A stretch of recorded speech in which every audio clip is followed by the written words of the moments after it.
Citoyennes, citoyens, bonjour. Aujourd'hui, on va découvrir la plus ancienne supernova jamais détectée grâce à James Webb. Elle a de quoi surprendre et pose de nouvelles questions sur les conditions de l'univers primordial. On verra ensuite que SpaceX prépare une entrée en bourse, ce qui pourrait indiquer un changement d'ambition à long terme. Et on finira avec l'Europe qui lorgne de plus en plus vers le vol habité. Allez, c'est parti, générique.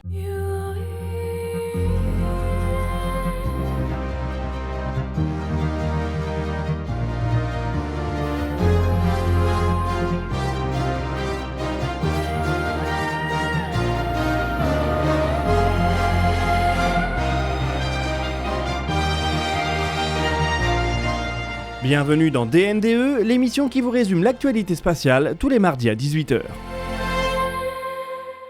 C'est bientôt 2026 et vous devez avoir plein de beaux projets comme des voyages par exemple. Voyager dans un autre pays, surtout loin de l'Europe, c'est génial mais ça demande une organisation impeccable. Et il y a un détail ultra important auquel on pense souvent trop tard, le téléphone et l'accès Internet. Hors d'Europe, un forfait français ne sert à rien. Pire, vous vous exposez à des frais d'itinérance monstrueux si vous ne faites pas gaffe. Et donc il n'y a pas le choix, il faut prendre une carte SIM locale. Sauf que ça veut dire de se retrouver sans internet et sans la possibilité de faire des recherches dès l'atterrissage, souvent perdues dans l'aéroport. Faut trouver un stand, faire la queue, potentiellement se faire arnaquer avec un forfait pas clair ou pas adapté. C'est le stress assuré dès les premières minutes de vos vacances ou de votre voyage. Heureusement, il y a une solution super simple pour ça, Saily, le sponsor de cette vidéo. Saily, c'est l'application qu'il vous faut pour rester connecté partout, tout le temps. Le principe est simple, Saily utilise des eSIM, des cartes SIM numériques. Ça veut dire qu'il n'y a aucune manipulation physique à faire, pas de petites aiguilles à trimballer, pas de perte de votre carte SIM française. Vous téléchargez l'app, vous choisissez votre forfait dans plus de 190 pays et régions du monde, et en 2 minutes chrono, l'eSIM est installée et effective. Vous avez internet avant même d'être sorti de l'avion. Ça vous permet d'éviter l'attente, les arnaques et surtout le stress à l'arrivée. C'est compatible Android et iPhone, les prix sont très compétitifs et le service client est disponible 24 h sur 24 et 7 jours sur 7 pour vous assister. Saily propose également un bloqueur de publicité intégré et la possibilité de changer d'emplacement virtuel. Alors, si vous partez bientôt et que vous souhaitez une connexion internet instantanée et fiable, vous pouvez profiter de 15% de réduction sur votre eSIM Saily grâce au code HugoLisoire, en passant par le lien qui est en description sous la vidéo et en commentaire épinglé. Et nous, on va reprendre le fil de nos actualités spatiales. En mars dernier, SVOM, un télescope franco-chinois, a détecté un sursaut gamma incroyablement lointain. Les sursauts gamma sont des flashs de photons ultra-énergétiques qui accompagnent les événements les plus violents de l'univers. Rapidement, d'autres observatoires se sont mis sur le coup, et le sursaut a rapidement été identifié comme étant associé à une supernova, la mort explosive d'une étoile massive. Le VLT a ensuite pu fournir une estimation temporelle. L'événement se serait produit 730 millions d'années après le Big Bang, ce qui en ferait la plus ancienne supernova jamais détectée. Il fallait en avoir le cœur net et mobiliser James Webb.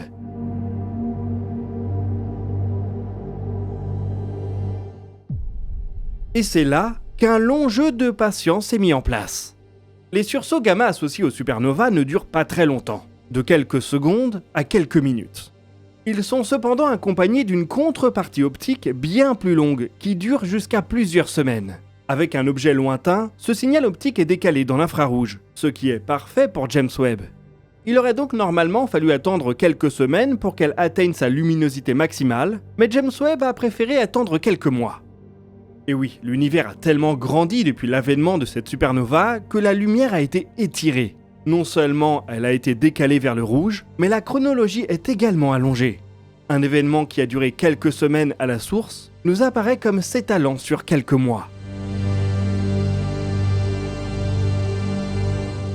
Des chercheurs ont pu estimer le moment auquel la supernova a dû être à son pic lumineux, redshift compris, et ont donc pointé James Webb vers elle 3 mois et demi après le sursaut gamma. Ils avaient vu juste, puisque James Webb a bien pu capter cette supernova. Imaginez la lumière de l'explosion d'une étoile unique, voyageant sur plus de 10 milliards d'années-lumière, et qui reste malgré tout détectable.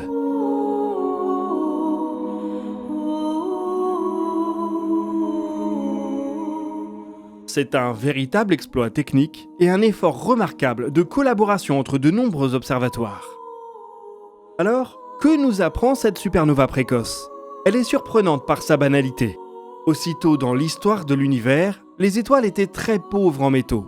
Elles étaient plus grosses et leur vie était plus courte. L'explosion a par ailleurs eu lieu pendant l'époque de la rayonisation, alors que la lumière ne circulait pas de la même manière. Malgré cela, la supernova observée est remarquablement similaire aux supernovas de l'univers récent, tant par sa luminosité que son spectre ou sa chronologie, ce qui constitue une petite surprise.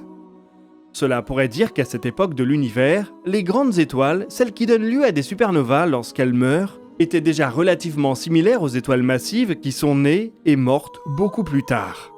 C'est un indice supplémentaire d'un univers qui est arrivé à maturité peut-être plus vite que ce à quoi on s'attendait, cette fois-ci à l'échelle d'une étoile. On peut le ranger aux côtés des trous noirs énormes et des galaxies bien formées de l'univers primordial.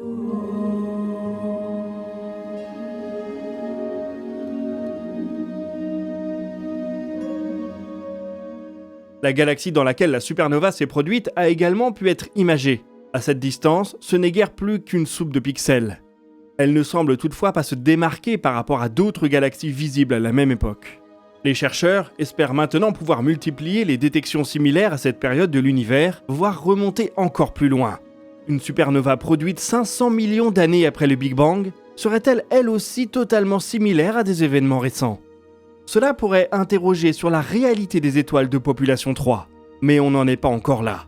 Il va déjà falloir identifier d'autres sursauts gamma lointains, peut-être grâce à l'observatoire SVOM.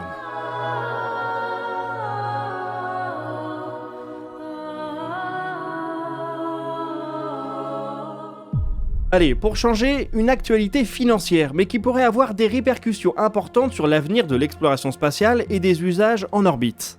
SpaceX cherche à faire son entrée en bourse. Cela a d'abord été rapporté par le Wall Street Journal et Bloomberg, avant d'être confirmé par l'entreprise. Celle-ci est connue pour avoir refusé ce processus malgré l'appétit des marchés.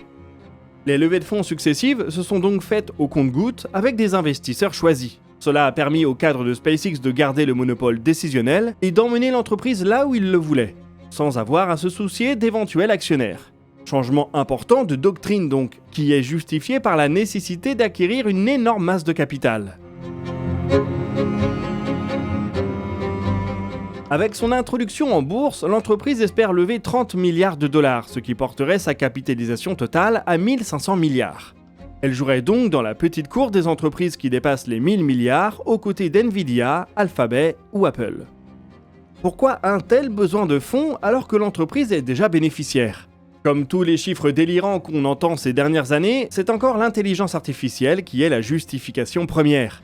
Il y a quelques mois, on a sorti un dossier de l'espace sur le computing orbital.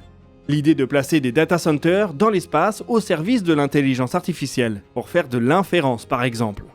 Il n'a pas fait certes beaucoup de vues et beaucoup de commentaires sont sceptiques. Je vais pourtant ici remettre une pièce dans la machine. Ces dernières semaines, Sundar Pichai, le patron de Google, a évoqué le sujet dans plusieurs interviews. NVIDIA a commencé à collaborer avec StarCloud et SpaceX s'apprête à faire le plus gros changement de son histoire sur le sujet. La Chine a pour sa part déjà lancé les premiers satellites de la constellation Three Body Computing. Attention donc en Europe à ne pas pécher par excès de scepticisme, si c'est encore une fois pour se retrouver dépendant des capacités des autres puissances.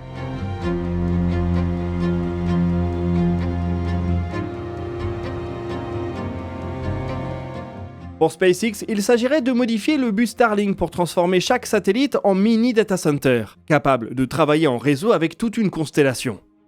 Dans un futur plus lointain, Elon Musk a même évoqué la possibilité de miner la Lune pour fabriquer d'autres satellites dédiés à l'IA en très grand nombre, ce qui rejoint le dernier de ses spécial membres sur l'économie lunaire vue par la DARPA. Bref, certains observateurs ont cependant partagé une crainte qui est de plus en plus évidente. Est-ce que SpaceX est doucement en train d'abandonner Mars ? Ouvrir son capital au public, c'est de perdre une grande partie du contrôle de son entreprise. Les fonds de pension et d'investissement qui vont entrer au capital de SpaceX vont vouloir des bénéfices réguliers et une vision sûre, sans grand pari fou. Je les vois mal voter en faveur d'une exploration martienne qui risque de ne pas rapporter un centime. En perdant le contrôle sur qui accède à son capital, SpaceX perd une partie de son autonomie. Cette même autonomie qui lui a permis de dérouler une vision audacieuse à contresens des pratiques de l'époque. Cela rappelle également les déclarations de Peter Thiel, proche notoire de Musk, qui évoquait en janvier dernier le fait qu'en privé, le patron de SpaceX ne croit plus à Mars. On pourrait donc avoir là un pivot important sur la vision et la stratégie à long terme de SpaceX. Plus d'installations sur Mars, mais un pari total sur les capacités de calcul orbital et l'intelligence artificielle. En parallèle, les autres acteurs américains commencent à expérimenter. En novembre, StarCloud, le partenaire d'NVIDIA, a lancé un satellite équipé d'une unique carte H100. Alors, c'est pas avec ça qu'on entraînera les futurs grands modèles d'IA, mais la startup engrange de la donnée. Comment une carte prévue pour être utilisée au sol se comporte en orbite? Qu'en est-il des radiations, de la dissipation thermique? L'entreprise va avoir des données réelles, ce qui va lui permettre de comprendre précisément le problème auquel elle fait face. Pour rappel, StarCloud n'est pas intéressé par une constellation. L'entreprise veut plutôt assembler une immense station orbitale avec des kilomètres carrés de panneaux solaires. Les serveurs seraient placés dans des conteneurs au centre de la station et pourraient être régulièrement changés. On remarque que dans la vision de StarCloud, c'est le Starship qui sert à faire la maintenance et les upgrades. Si SpaceX devient cependant un concurrent, qui sait, peut-être que NVIDIA devra chercher son propre accès à l'espace.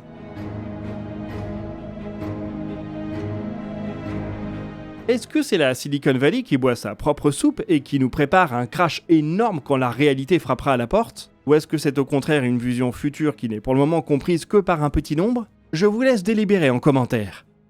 En Europe, on commence à flirter de plus en plus sérieusement avec l'idée du vol habité. Le continent a mené un premier effort dans les années 80 et 90 avec la navette Hermès. Celle-ci n'a jamais vu le jour et depuis l'Europe a abandonné cette ambition. Depuis quelques années, on sent tout de même le vent tourner. Joseph H. Barrer, le patron de l'Agence spatiale européenne, semble assez friand du sujet. Et petit à petit, cela se traduit par des actions concrètes. L'ESA vient ainsi de publier un appel d'offres pour un système de sauvetage à destination d'un vaisseau habité. Les systèmes de sauvetage, c'est ce qui permet d'arracher une capsule à son lanceur en cas de problème sur le pas de tir ou lors des premiers instants du vol. Et ça sauve des vies. En 2018, le vaisseau Soyuz MS-10 a été sauvé avec son équipage grâce à un de ces systèmes. Des moteurs de coiffe ont permis à la capsule de s'éloigner à temps de la fusée après un dysfonctionnement de celle-ci. Pour développer un vaisseau habité sûr, il est donc fondamental de disposer de ces systèmes. L'ESA ne donne pas trop de détails sur les spécifications attendues, et elle dépend de toute manière forcément du vaisseau qui sera sélectionné. L'agence place ce programme dans sa stratégie post-ISS. La Station spatiale internationale arrive en fin de vie et il va falloir décider quoi faire ensuite. 3 options se dessinent. La première serait d'accepter de perdre la capacité, l'Europe ne mènerait plus de vol habité. La seconde serait de reposer sur une des stations privées en développement, comme le Starlab sur lesquelles Airbus contribue. Enfin, il pourrait être possible de développer une station souveraine avec une architecture entièrement européenne. Bien entendu, cela coûterait cher, et l'agence n'en a pour le moment probablement pas les moyens. Le développement d'un vaisseau habité pourrait cependant constituer une bonne première pierre à cet édifice. Un des candidats potentiels pour lancer cette capacité est The Exploration Company.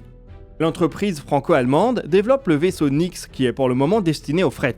Une version habitée est cependant envisagée et on a même vu des maquettes. Elle pourrait même pousser jusqu'à la Lune via ravitaillement orbital. The Exploration Company a pu lever des fonds importants et l'entreprise est pleine de projets. Dernièrement, elle a ainsi présenté le véhicule Oura, qui est justement destiné au ravitaillement orbital. Pour le moment, il doit se concentrer sur du service aux satellites pour leur permettre de mener des missions plus longues, un moyen de réduire la pollution orbitale et de continuer à exploiter des satellites qui, bien souvent, fonctionnent encore très bien. Alors si on se projette un peu, on peut forcément voir une sorte de synergie entre Oura et Nyx, pour aller notamment jusqu'à la Lune avec un équipage ou non. Bon là on spécule un peu, mais on peut espérer que l'entreprise a cette vision et qu'elle parviendra à entraîner l'ESA dans ses plans les plus ambitieux. Bon, pour le moment, il faut malheureusement se confronter au réalisme économique. Le budget de l'ESA est en hausse, mais la partie exploration n'a pas récolté autant de fonds qu'attendu à la dernière interministérielle. Les Européens ont soif d'espace, mais pas forcément de vol habité, du moins pas encore. C'est peut-être un goût qu'ils finiront par développer lorsque le divorce transatlantique sera pleinement digéré. En parlant d'exploration, les choses avancent tout de même bien pour Rosalind Franklin, le premier rover martien de l'Europe.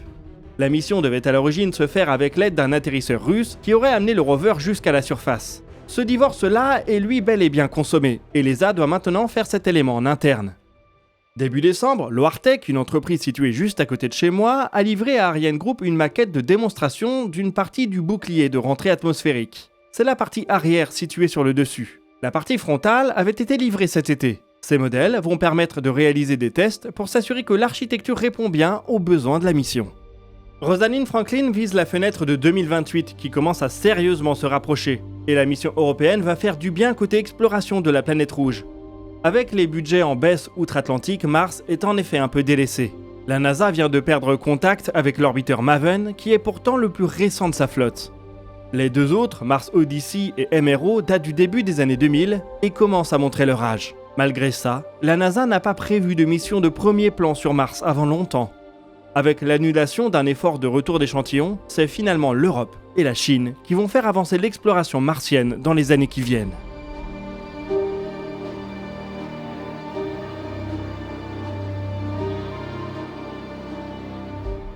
Et voilà qui boucle notre épisode d'actualité pour cette semaine. Je vous rappelle que vous pouvez profiter de 15% de réduction sur votre eSIM Saily grâce au code Hugo Lisoire, en passant par le lien qui est en description.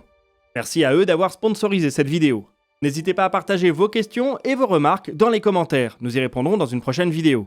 Vous pouvez consulter la description pour retrouver nos sources et nos réseaux sociaux. Quant à nous, on se donne rendez-vous jeudi pour un nouveau dossier de l'espace, et d'ici là, citoyennes, citoyens, portez-vous bien.